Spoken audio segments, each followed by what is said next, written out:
Bismillahirrahmanirrahim. Assalamualaikum warahmatullahi wabarakatuh. Alhamdulillahi rabbil alamin. Nahmadullaha ala ni'amihi bi jami'i mahamidih. Wa nuthni alaihi bi alaihi fi badi'il amri wa a'idih. Wa nashkuruhu ala wafiri ata'ihi wa rafidih. Wa na'tarifu bi lutfihi fi masadirit taufiqi وموارده وأشهد أن لا إله إلا الله وحده لا شريك له وأشهد أن محمدا عبده ورسوله لا نبي بعد اللهم صل وسلم وبارك على نبينا محمد وعلى آله وصحبه أجمعين أما بعد فقال الله تعالى في القرآن الكريم أعوذ بالله من الشيطان الرجيم بسم الله الرحمن الرحيم قل هو الله أحد الله الصمد lam yalid wa lam yulad wa lam yakul lahu kufuwan ahad. Shadaqallahul azim. Jamaah sekalian yang dimuliakan Allah Subhanahu wa taala, mari kita sama-sama meningkatkan ketakwaan dan rasa syukur kehadiran Allah Subhanahu wa taala atas nikmat iman, nikmat Islam, nikmat kesehatan dan nikmat kesempatan. Semoga dengan nikmat-nikmat Allah tersebut hati kita semakin tunduk dan mengakui bahwa memang begitu banyak ihsan Allah dalam kehidupan kita. Salawat dan salam semoga selalu disampaikan oleh Allah kepada baginda Nabi Muhammad sallallahu alaihi wasallam. Allahumma salli wa sallim wa barik ala nabiyyina Muhammad wa ala alihi wa sahbihi ajma'in. Amma ba'du faqala Allah Ta'ala fil Qur'anil Karim, "Law kana fihima alihatun illallah la fasadata." Ya.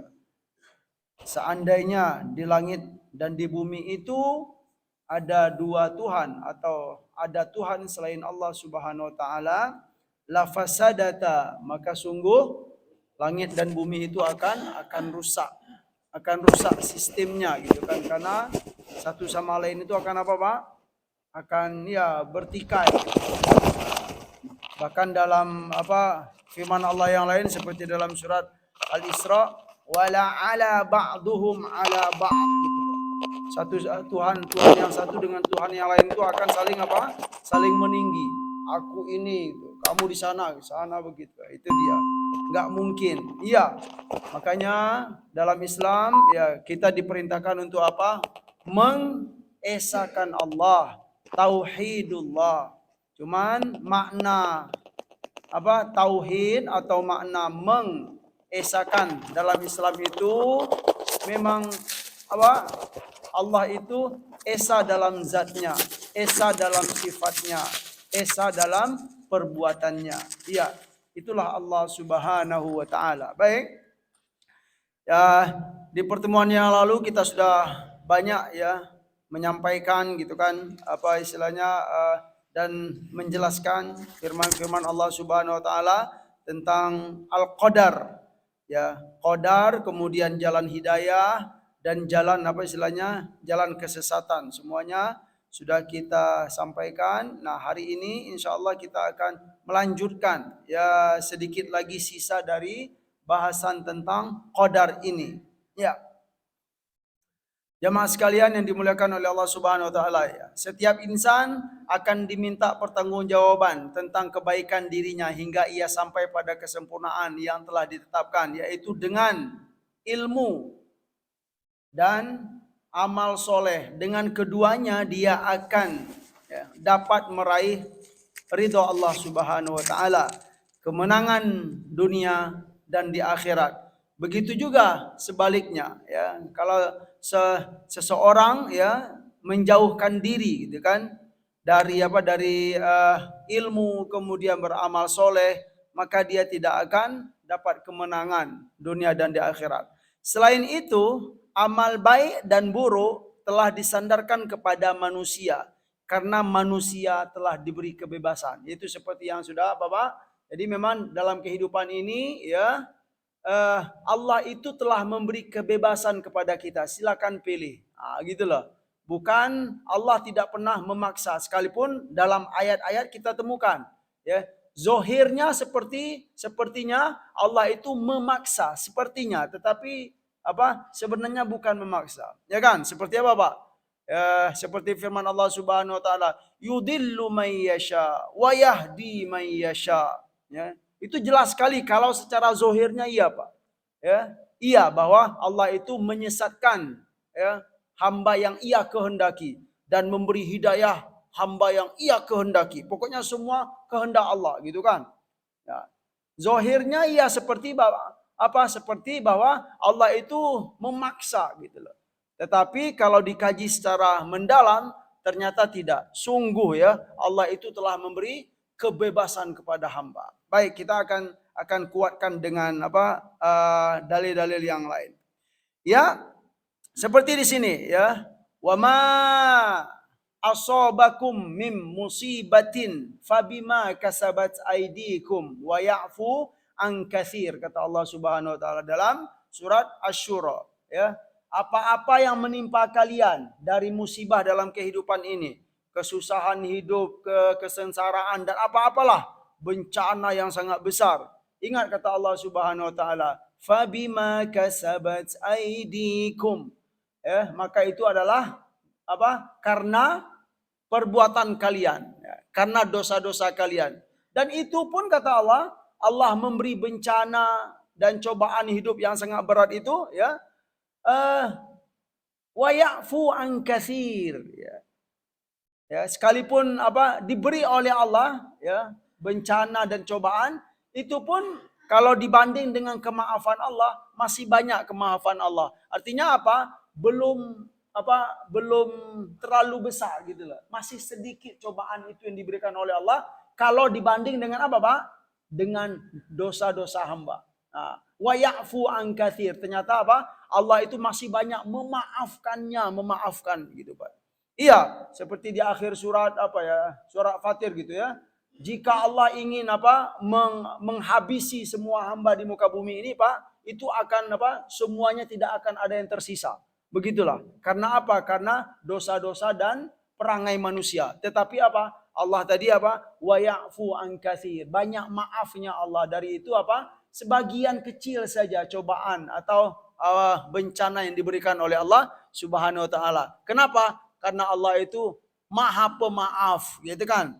Ya kalau bahasa itunya bahasa dalam hadis kalau nggak salah teringat gitu kan. Kita ini Pak dzunubuna ya naik gitu kan dosa-dosa kita dosa-dosa kita kepada Allah Subhanahu wa taala rafi'ah ya, sa'idah. Kemudian rahmat Allah itu turun. Nah, jadi begini dia. Ya, kita itu banyak apanya? Banyak dosanya, tetapi Allah itu banyak apanya, Pak? Banyak rahmatnya. Begitulah. Subhanallah. Wa ya'fu an katsir, kata Allah Subhanahu wa taala. Allah itu banyak pemaafnya, banyak istilahnya? Ya kalau bahasa kitanya kemudahan dan kelonggaran gitu ya. Keburukan yang dihadapi manusia adalah akibat dari amalnya sendiri dan hasil dari pilihan dan sikapnya. Begitu pula dengan kerusakan. Ya, kerusakan dan kriminal itu bukanlah perbuatan Allah Subhanahu wa taala. Sesungguhnya Allah la yuhibbul fasad ya. Allah itu tidak menyukai kerusakan ya. Terus dalam firman yang lain, innallaha la yuhibbul mufsidin ya. Allah itu yang pertama la yuhibbul fasad. Allah tidak menyukai kerusakan, dan Allah pun juga tidak mencintai hamba-hamba yang berbuat kerusakan di muka bumi ini. Itu tidak dicintai oleh Allah Subhanahu wa taala. Dalilnya seperti dalam surat Ar-Rum ya. Dhaharal fasadu fil barri wal bahri bima kasabat aydin nas. Ya, telah nyata. Dhahara itu telah nyata. Al fasad. Fasad itu apa jamaah sekalian? Kerusakan. Ya kita telah melihat banyak kerusakan. Di mana? Fil barri wal bahri. Di darat dan di laut. Ya lihat ya kalau di darat apa kerusakannya Pak? Mungkin ya bekas itulah ya akibat dari perbuatan manusia. Mungkin menggali ini atau tanpa istilahnya tanpa batas, ya pokoknya macam-macam lah kerusakan-kerusakan yang ada di bumi ini. Wal bahri, dan yang ada di laut, kerusakan apa yang telah diperbuat oleh manusia terhadap laut, ya barangkali mengotori airnya atau apalah gitu, menguras semua tanpa ada istilahnya, tanpa ada batas yang mengatur. Itu kerusakan-kerusakan. Bima kasabat aidin nas, ya. Karena usaha, ya, perbuatan manusia tersebut. Ya. Baiklah, beginilah yang diakui Al-Qur'an. Apa yang dilakukan manusia, bahwa dia melakukan sesuatu perbuatan hanya dengan kehendak dan pilihannya. Jadi kita itu sebenarnya ya melakukan suatu perbuatan atau suatu keputusan itu karena hanya dengan kehendak dan pilihannya. Maka dia melakukan dan meninggalkan sesuatu semaunya.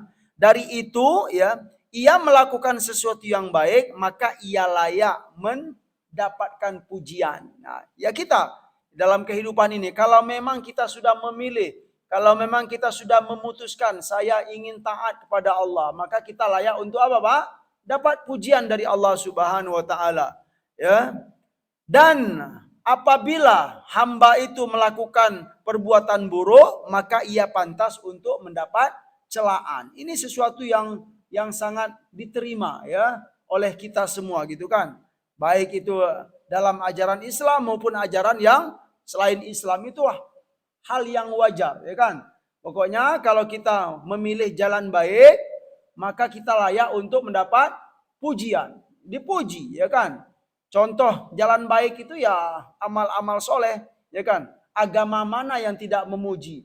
Ya, kalau ada seorang anak berbakti kepada kedua orang tua, ya Pak. Semua agama itu memuji. Iya, kamu baik sekali, kamu baik sekali, kamu taat kamu berbakti kepada kedua orang tua. Dia layak untuk dipuji. Sebaliknya juga begitu. Kalau kita memang sudah memutuskan, ya, membuat keputusan dalam hidup ini, saya mau pilih jalan tidak taat, dengan sengaja, ya, untuk memutuskan memilih jalan tidak taat, maka kita layak untuk mendapatkan celaan. Jangan salahkan orang, maksudnya gitu kan. Kalau kita dicela oleh orang, ya, oleh Tuhan dan oleh manusia, kita dicela. Dimanapun berada, kapanpun kita berada, kalau memang itu pilihan kita, maka siap-siap gitu loh, Pak, ya, untuk untuk dicela, ya. Bahkan jika manusia itu tidak diberi kebebasan, nah ini juga, kalau manusia itu tidak diberi kebebasan, maka tidak akan ada istilah, ya Pak, ya, orang baik dan orang buruk, ya. Karena memang kita sudah diberi kebebasan oleh Allah Subhanahu wa taala, makanya timbul istilah Pak? Ada orang baik, ada orang buruk, ya. Ada orang yang tidak soleh, ada orang yang soleh. Itu kenapa? Karena memang sudah diberi kebebasan oleh Allah untuk memilih. Nah, itu dia, subhanallah. Maka juga tidak akan ada istilah amar ma'ruf nahi mungkar, ya kan? Ya, karena memang sudah diberi kebebasan oleh Allah Subhanahu wa taala gitu kan. Ada yang milih yang buruk, ada yang baik. Dari itu, ya, ada amar ma'ruf nahi dan mungkar, ya. Nahi mungkar. Dan juga tidak ada istilah taklif. Taklif itu adalah tugas atau beban dari Allah, ya kan. Kalau memang tidak ada pilihan. Tetapi karena memang sudah dipilih oleh Allah Subhanahu wa taala, sudah diberikan kebebasan oleh Allah Subhanahu wa taala, maka timbul, ya, istilah taklif. Taklif itu beban, tugas untuk taat, tugas untuk berbakti, tugas untuk jujur, tugas untuk, ya pokoknya tugas untuk soleh, ya. Taklif itu adalah tugas dan beban dari Allah Subhanahu wa taala kepada hambanya.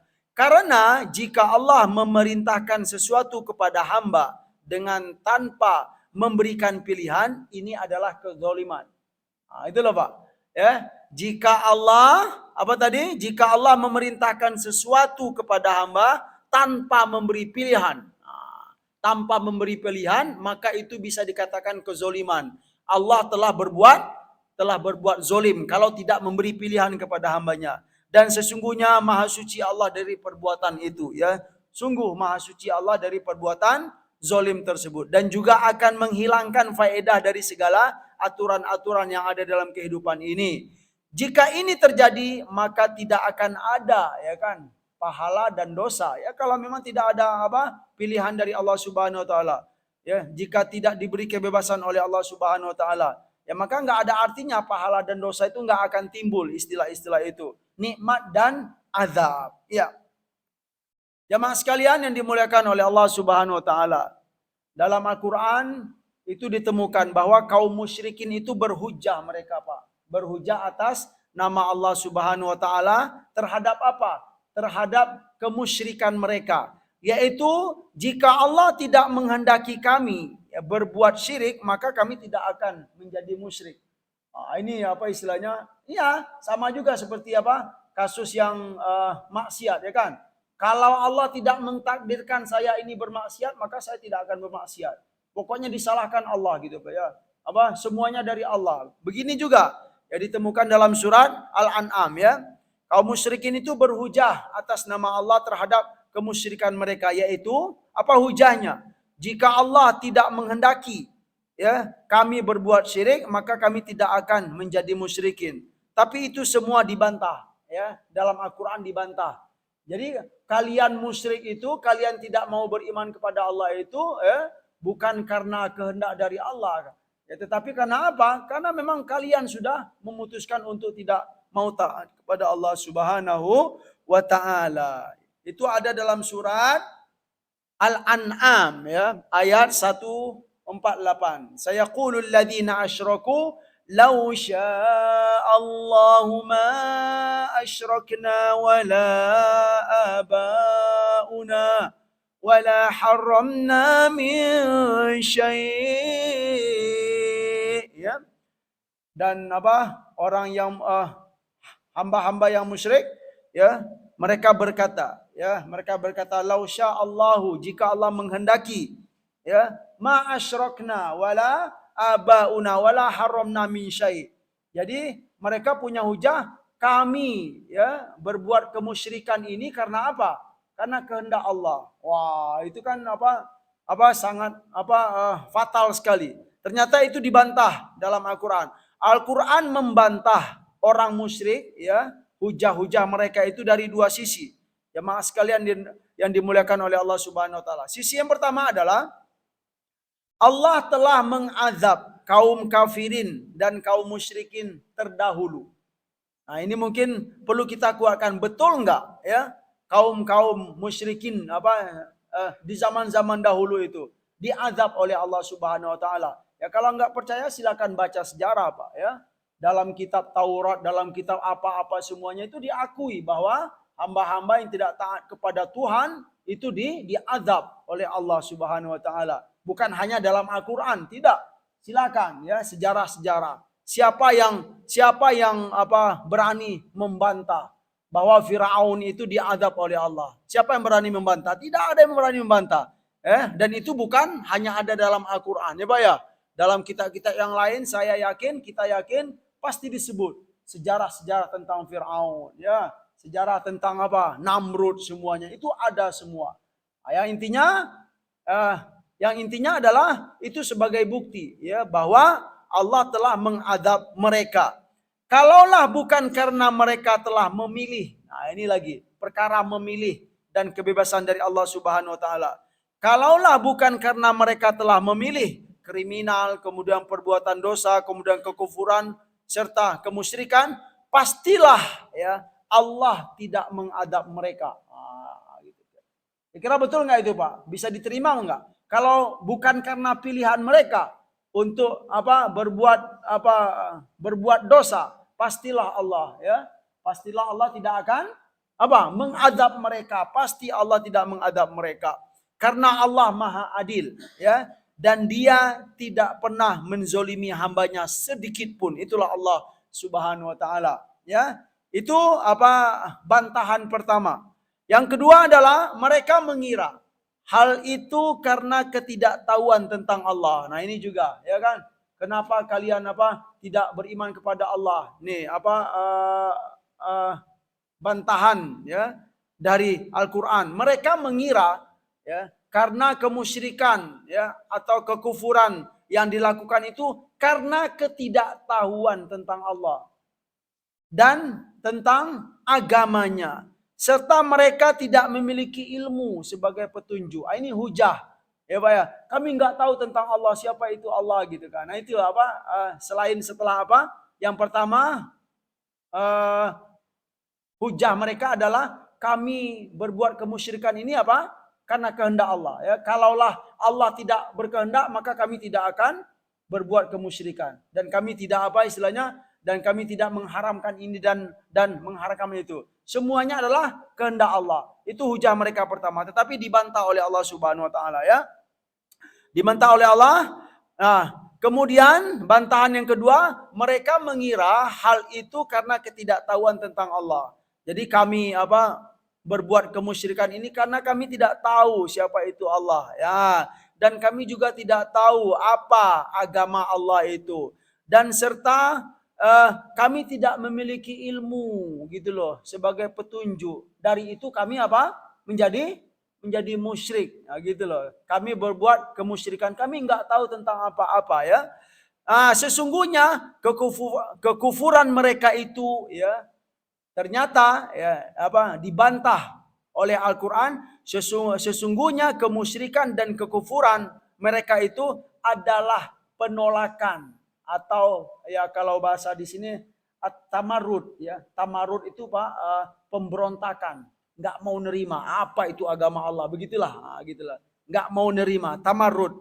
Atas dasar itulah ya sebenarnya apa, mereka berbuat begitu. Iya, adalah apa? Penolakan atas agama Allah dan juga risalah serta atau wahyu yang telah disampaikan oleh para nabi dan rasul. Dari itu berdirilah hujah Allah atas mereka. Jika Allah berkehendak, pasti Allah Maha bisa untuk memaksa mereka agar apa? Agar berada di jalan hidayah. Tetapi hal itu akan menjadikan mereka bukan sebagai manusia. Karena manusia itu pada hakikatnya apa? Diberi kebebasan dan hak untuk memilih oleh Allah Subhanahu wa taala. Jadi intinya adalah ya kita diperkuat lagi oleh penjelasan Said Sabiq dalam kitab ini bahwa memang ya manusia itu ya hamba Allah yang bernama manusia itu memang telah diberi oleh Allah Subhanahu wa taala kebebasan dan hak untuk memilih jalan. Mau pilih yang mana? Silakan saja. Tapi ingat di akhir nanti apa? Diminta pertanggungjawaban. Lanjut dikit lagi, masya Allah. Antara kehendak Allah dan keinginan hamba. Antara kehendak Allah dan keinginan hamba. Jika Allah memberikan kebebasan dan pilihan kepada hamba, lalu apa artinya firman Allah ini, Pak? Nah ini dia. Ya. Dari firman ini kalau kita apa membaca sekilas, iya seolah-olah Allah itu tidak memberi pilihan kepada hamba, ya kan? Semuanya dari Allah Subhanahu wa taala. Liman syaa'a minkum ayyastaqim. Terus apa? Wa ma tasyauna illa ayyasha'allahu rabbul alamin. Ya, semuanya apa? Atas kehendak Allah, ya. Kalau kita baca apa? Baca sekilas ya. Sesuatu yang dikehendaki oleh manusia, pengen begini-begini, semuanya apa? Wa ma tasyauna illa ayyasha Allah ya. Kehendak mereka itu tidak akan apa? Berlaku kecuali apa? Kecuali jika Allah berkehendak. Itu secara zahir memang seolah-olah apa? Allah tidak memberi kebebasan secara zahirnya, tetapi ingat maksudnya adalah, nah ini loh Pak ya, maksudnya adalah sesungguhnya manusia itu tidak dapat berkehendak sesuatu kecuali dalam batas kehendak Allah. Jadi kehendak manusia itu ya bukanlah kehendak yang terpisah dari kehendak Allah Subhanahu wa taala. Ya. Dan Allah telah menghendaki insan ya untuk memilih salah satu dari dua jalan, yaitu jalan hidayah dan jalan dolalah ya, atau jalan baik dan jalan buruk.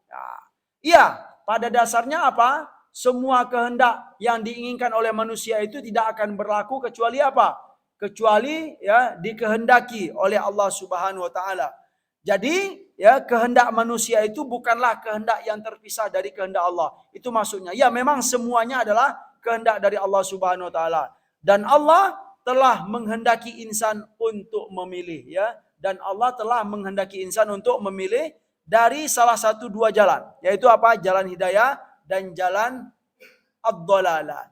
Jika ia memilih jalan yang pertama, ini apa tolong dipahami ini Pak ya. Ini poin yang penting perkara tentang apa? Hidayah dan kesesatan ini.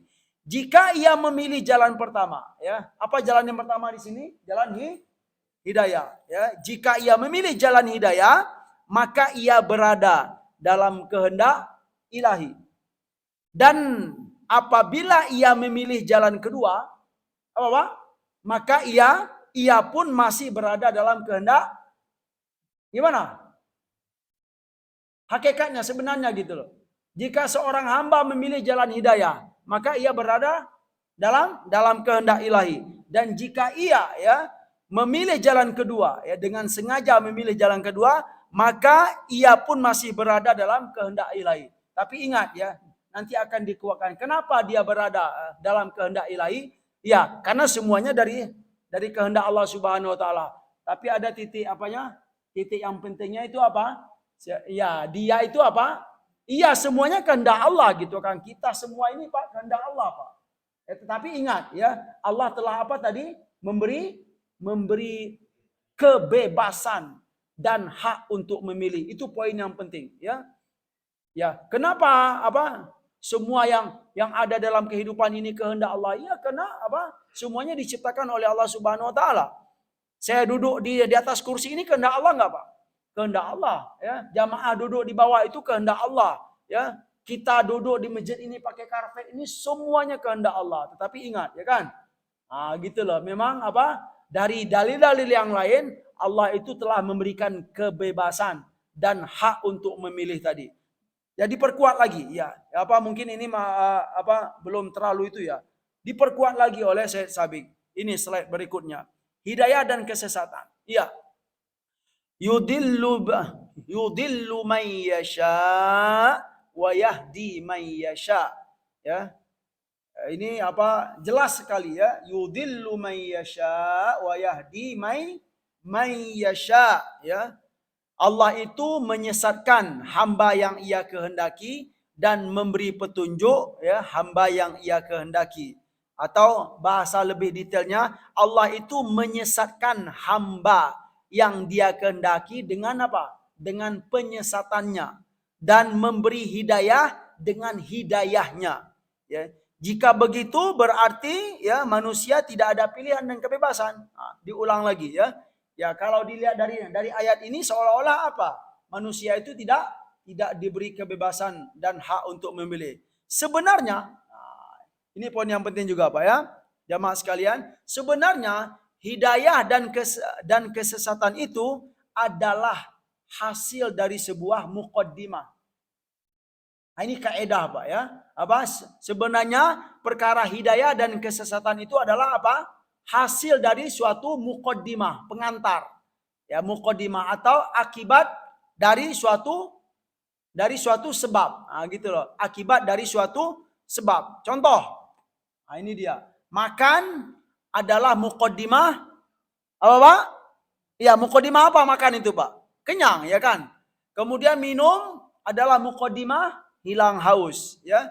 Pisau sebagai muqaddimah alat memotong, ya kan? Api sebagai muqaddimah alat membakar. Nah, begitulah dengan hidayah dan kesesatan.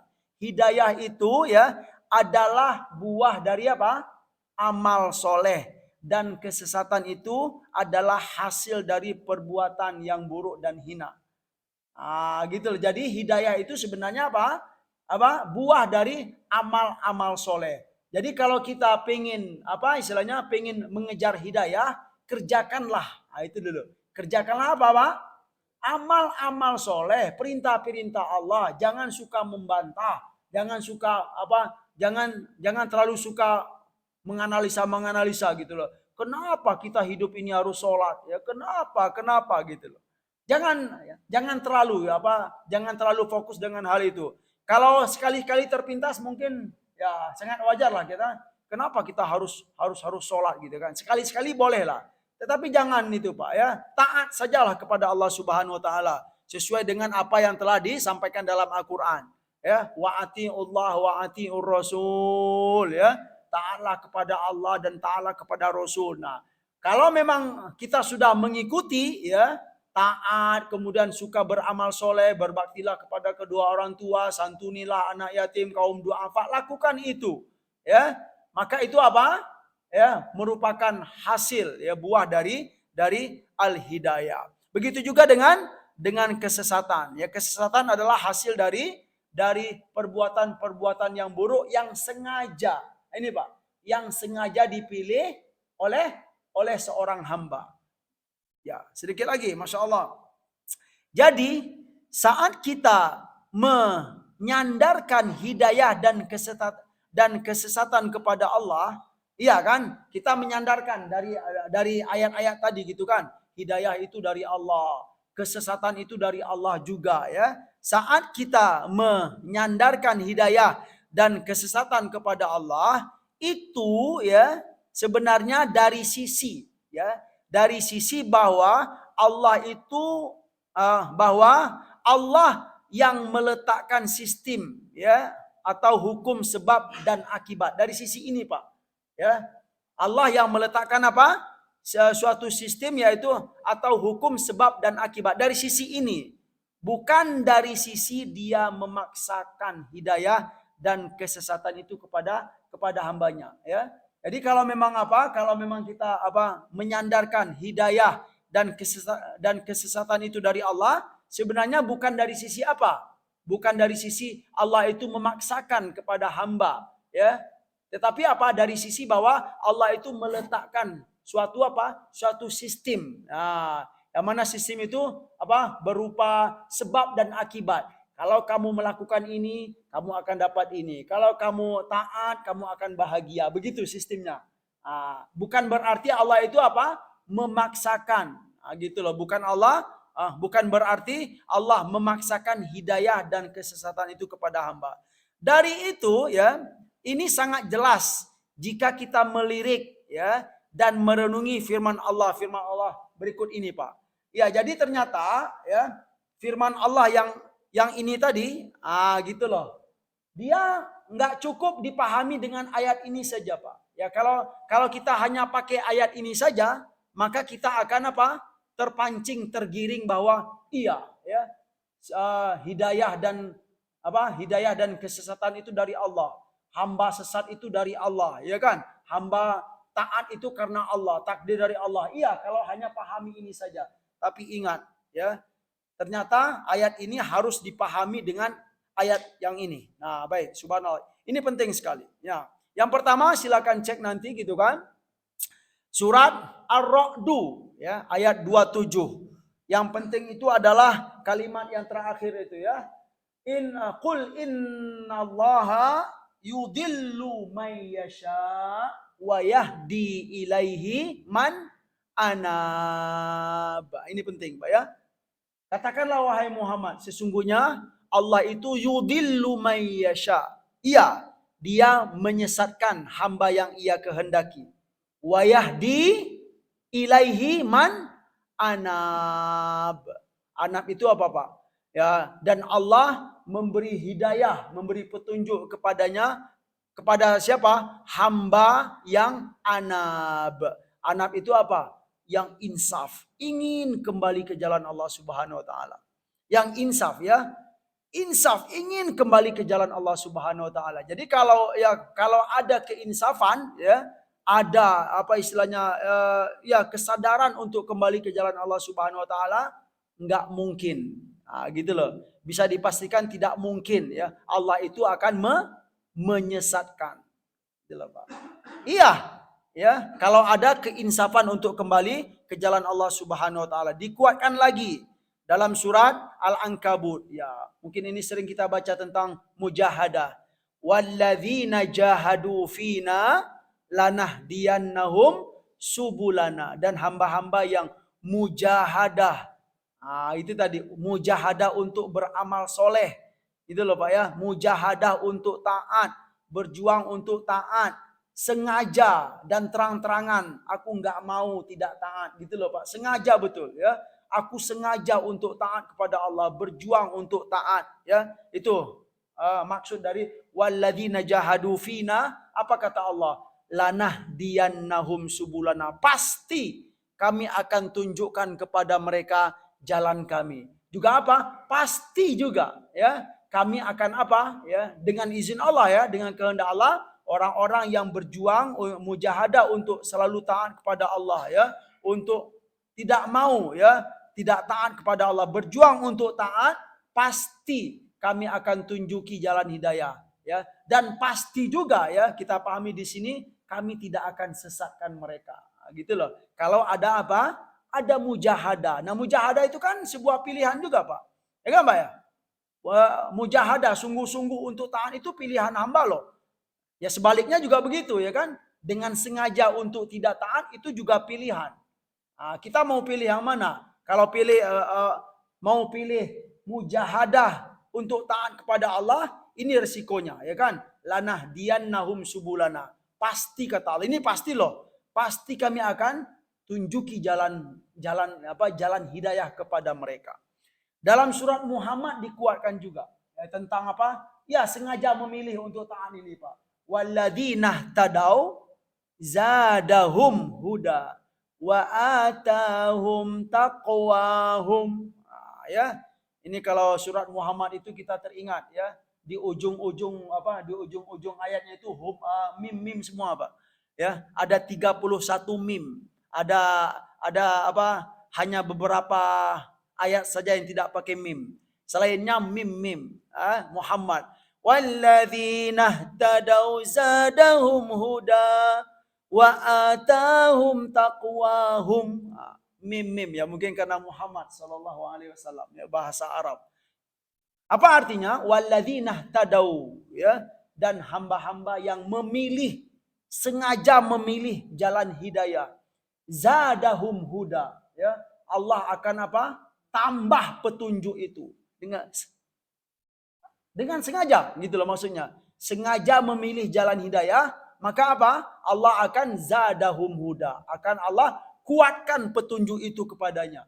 Wa atahum taqwahum, dan Allah akan juga beri ketakwaan jiwa mereka tersebut. Sebaliknya bagaimana, Pak?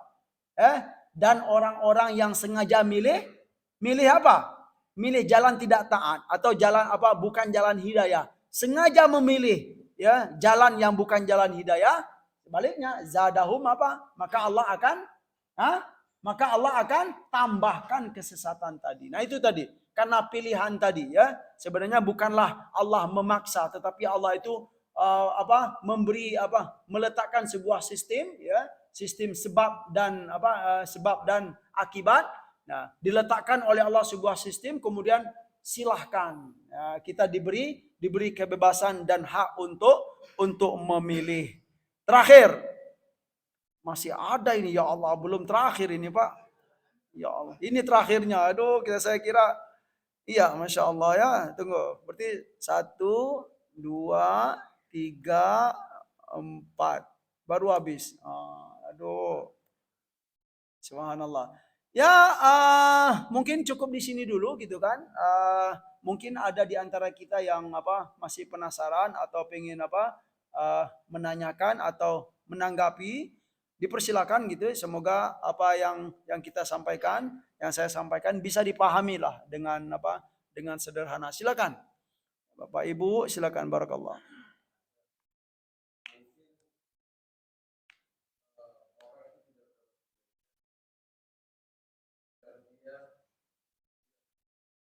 Karena tidak tahu, ya betul.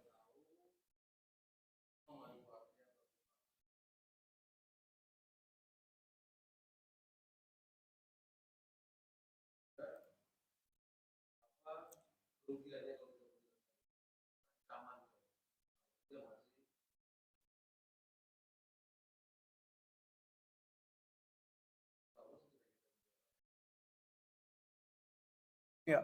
Iya, iya, subhanallah.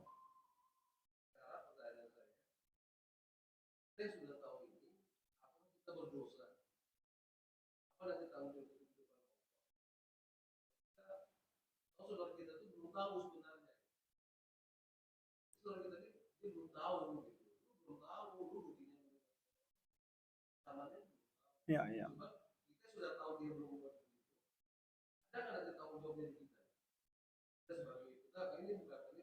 Iya, ya betul, Pak.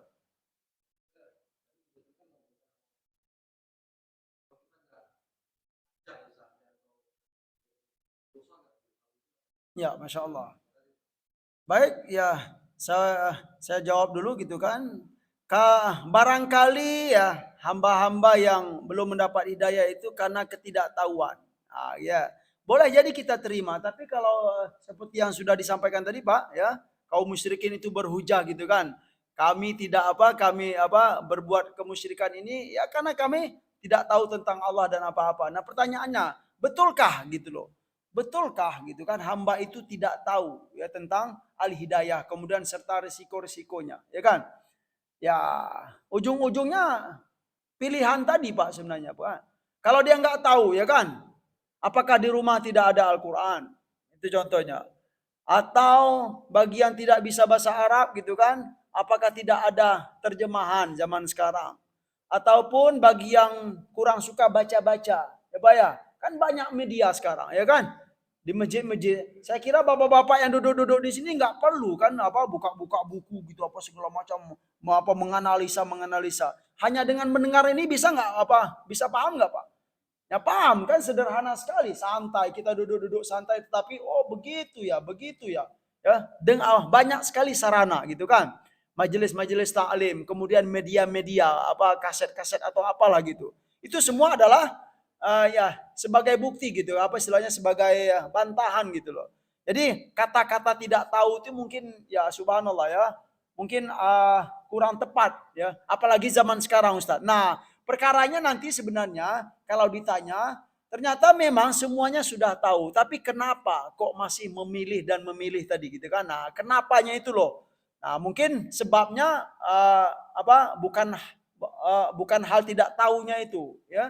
Dia sudah tahu, hamba ini sudah tahu, cuman ada ya barangkali faktor-faktor yang lain mempengaruhi hamba ini sehingga dia Dia bersikeras, aku tetap akan di sini, ya.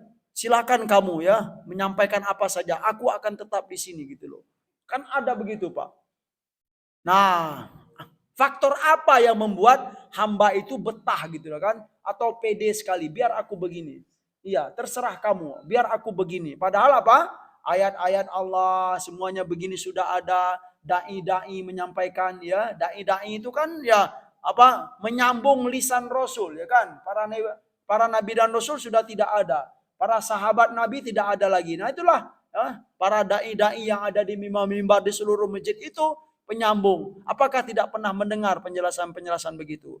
Jadi perkara yang penting itu Pak kalau menurut saya faktor yang membuat dia begitu itu apa? Ya kan? Barangkali lingkungan. Nah, itu tadi.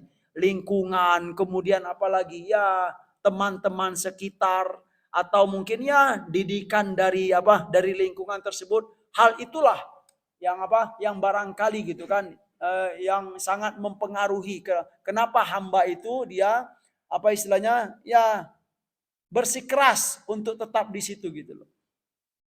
Ini ya.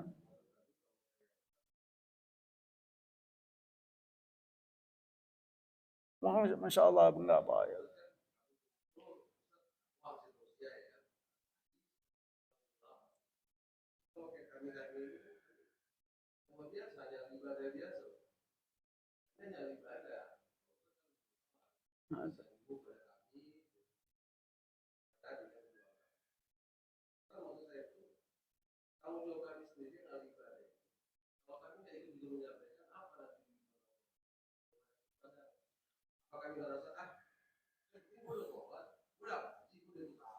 Iya betul.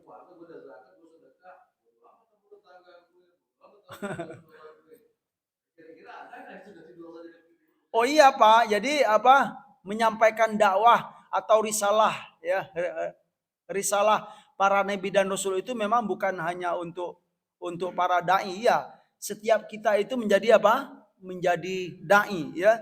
Dai untuk diri kita, dai untuk keluarga kita, dai untuk orang sekitar kita. Memang dai gitu kan. Nah, cuman kan cara penyampaian dai itu bukan hanya begini saja gitu loh Pak. Nah, itulah barangkali ya cara dai yang terbaik atau yang jitu itu mungkin ya dengan bergaul interaksi yang baik itu akan sangat berpengaruh ya. Ada orang yang bersikeras tadi gitu kan, biarlah saya begini gitu kan, terserah kamu mau apa ya, saya tetap akan begini. Cuman dengan cara apa tadi? Bergaul dengan baik gitu ya, sehingga lembut hatinya. Itu terjadi, banyak terjadi dalam kehidupan. Yang intinya adalah kalau ditanya punya tanggung jawab enggak kita?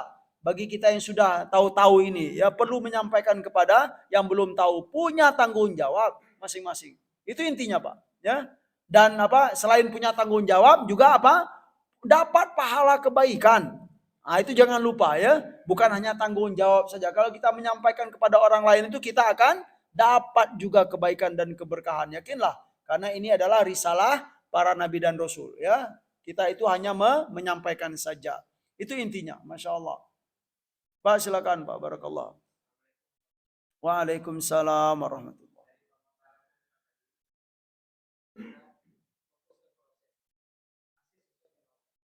Ya.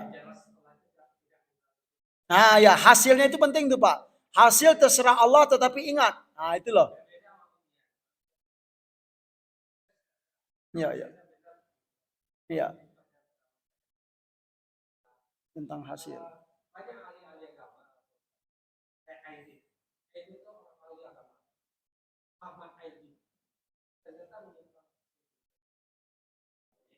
Ya ya.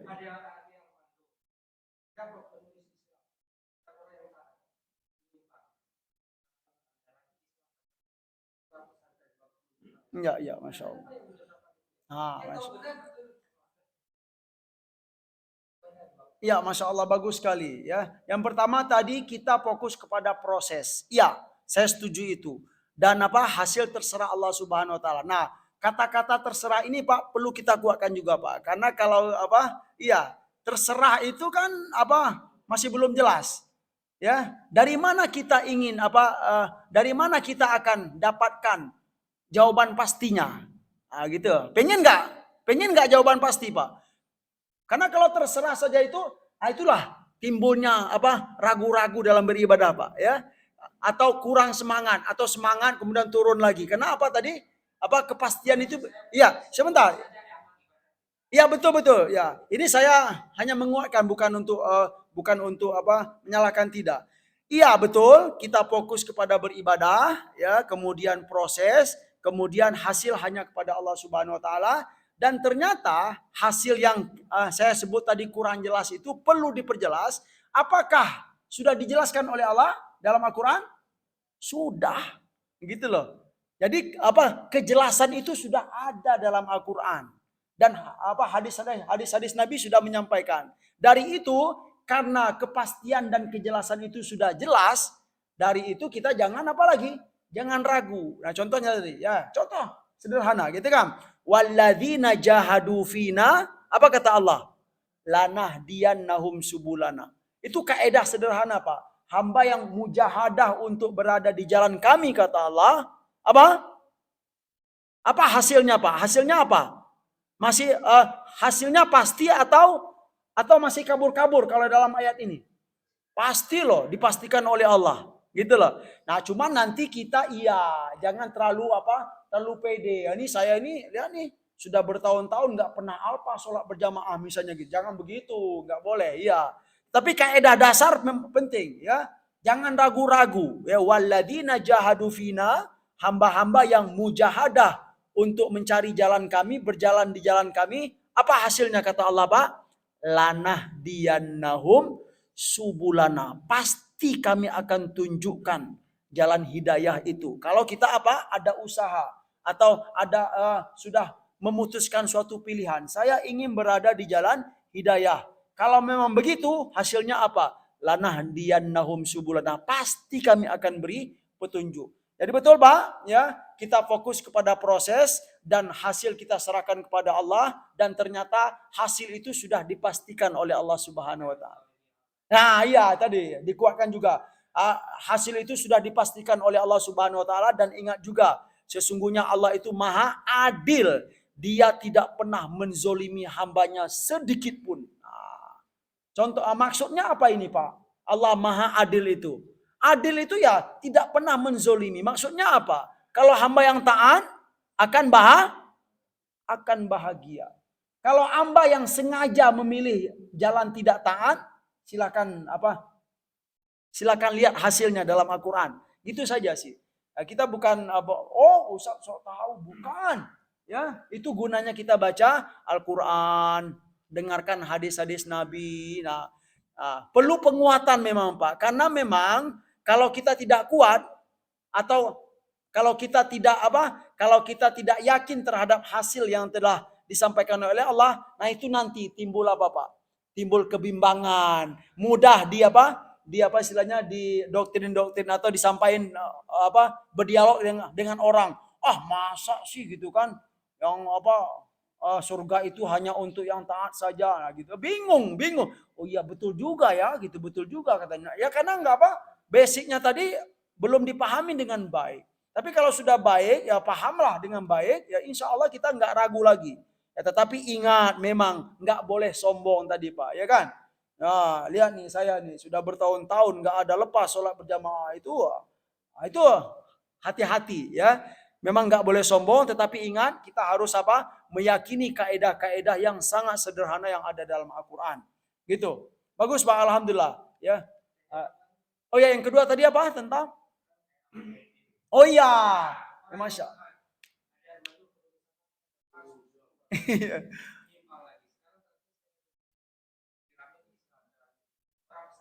Iya, Masya Allah. Baik, ya. Ya perkara itu Pak sebenarnya Pak ya, yang kita lihat zaman sekarang itu sebenarnya sudah ada ya kan, ya, berulang-ulang ya di zaman dahulu, kemudian berputar lagi ya.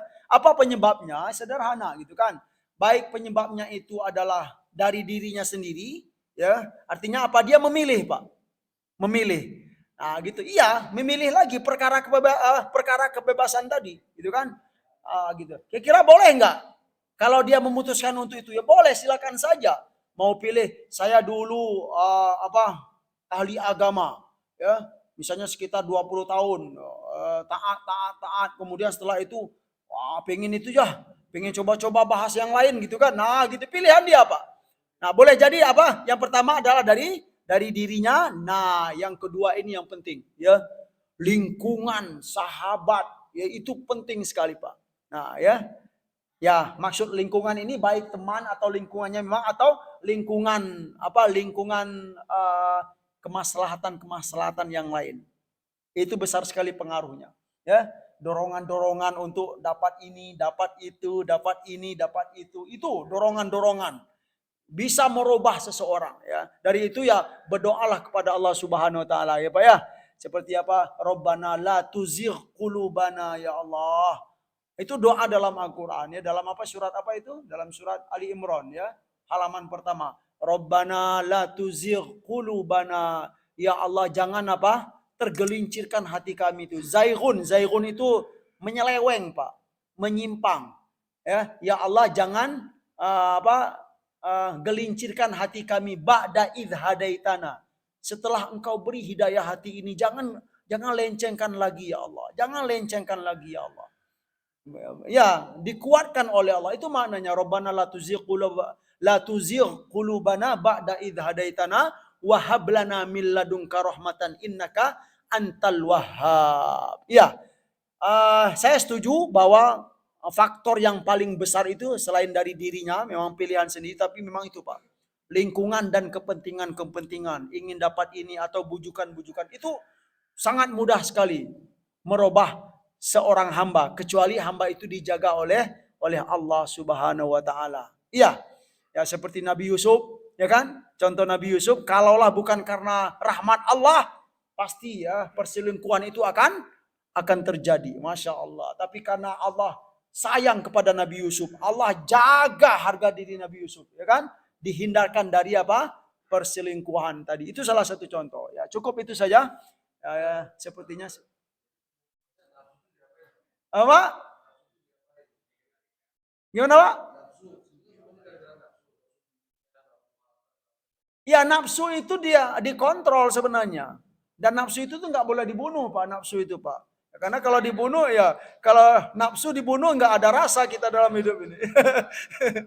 Iya, nafsu itu dikontrol. Nah, kontrolnya itulah ya Al-Quran, kemudian hadis-hadis Nabi, ya, kemudian lingkungan-lingkungan yang baik itulah kontrol dari nafsu. Sekian, subhanakallahumma wa bihamdika asyhadu an la ilaha illa anta astaghfiruka wa atubu ilaik wa sallallahu ala nabiyyina Muhammad wa ala alihi wa sahbihi wa sallam wa akhiru da'wana anil hamdulillahi rabbil alamin. Wassalamu alaikum warahmatullahi wabarakatuh.